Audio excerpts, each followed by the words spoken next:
Sa pagtatapos ng 30th Police Community Relations Month, naging matagumpay ang isinagawang PCR Month Culmination Ceremony ng Police Regional Office Bangsamoro Autonomous Region sa Salipada, Pendatun, Maguindanao del Norte. Pacho-woman Veronica Lagi sa balita. Pagtatapos ng pagdiriwang sa 30th PCR Month, isang matagumpay na 30th Community Relations Month Culmination Ceremony ang isinagawa ng Police Regional Office Bar sa Salipada kay Pendatun, parang Maguindanao del Norte, nito lamang ika-31 ng Hulyo taong kasalukuyan.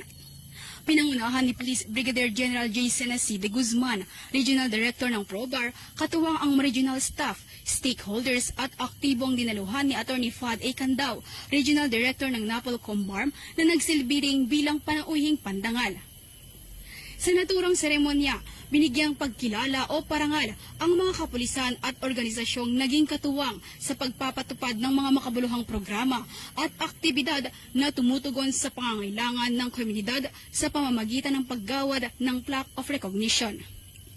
Ang pagdiriwang ng 30th Police Community Relations Month Culmination ay naglalayong kililanin at ipagdiwang ang matagumpay na pagtutulungan ng kapulisan at sambayanan tungo sa pagpapanatili ng kapayapaan at kaayusan sa mga komunidad.